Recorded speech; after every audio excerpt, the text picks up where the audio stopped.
বস, আমার যে খাতা কলম হাতে ধরে দিচ্ছেন এটা আমার ভালো লাগে না। অস্ত্র চালাতে পারি, অস্ত্র দেন। তোর যে প্রমোশন দিছি এটাই তো বেশি। তুই যে অস্ত্র চালাইতে জানোস এটা আমি আগে থেকে জানি, কিন্তু কোন টাইমে অস্ত্র চালাবি সেটা তুই বুঝোস না। তোর টাইমিং সেন্স ভালো না। কথা বলেন বস। আমি তোর কথার কথা বলছিলাম যে আমারে যদি কেউ মারতে আসে তুই ছবি তুলবি। তুই বুকাসোদা কি করলি? তুই আমারে বাঁচানো বাদ দিয়ে তুই সারা সত্যি সত্যি ছবি তোলা তুললি। বস হয়তো বয়রা, হয়তো কানে শুনে না, অস্ত্র চালাবো কিভাবে? ওর টাইমিং সেন্স ভালো আছে, তুই দেখতে চাস দেখবি। কালিটা তো তারপর চালার একটা মাদার চোস। দেখছো সব কত সুন্দর টাইমিং সেন্স। এই তোর কথা শুনে মনে হচ্ছে তুই আমার সত্যি সত্যি গালি দিস। না বস। ও আচ্ছা, তাও ঠিক। তোর কি আর আমার গালি দেওয়ার সাহস আছে বেটা? যখন আনোয়ার আসবো তখন আমি তোর চেয়ার আনতে বলবো। তুই চেয়ার আনবি না, এমনি শুধু পাক পারবি। আর আনোয়ার আইলে আমার সামনে খালি এই যে আমার পাঞ্জাবি, আমার সানগ্লাস এগুলোর দাম জিজ্ঞেস করবি, ঠিক আছে? ঠিক আছে। আবার একই জিনিস দুবার দাম বলবি না, তাহলে কিন্তু আমি জেলে 2 নাম্বার এলে ধরা খেয়ে যাবো।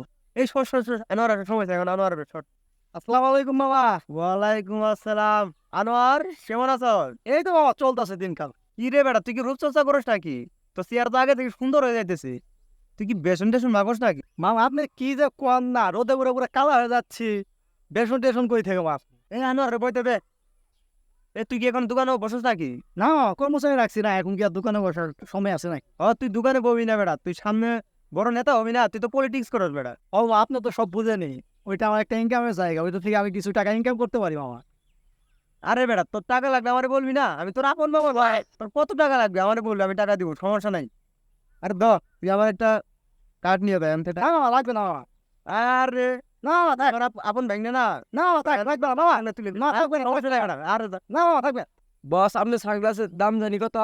আরে বেটা, এটার দাম অনেক। এটা ইতালি থেকে অর্ডার দেয় নেওয়া, 40,000 টাকা। তুই বুঝবি না। মামা এসব কি? বুঝলাম না, আপনার সাথে ইম্পর্টেন্ট একটা কথা বলতেছি, কথা মজাই কথা বলতেছে মামা। আরে তুইও না দেখতে আসিস কথা বলতেছি, এর মধ্যে তুই আমার সানগ্লাসের দাম জিজ্ঞাসা করিস না।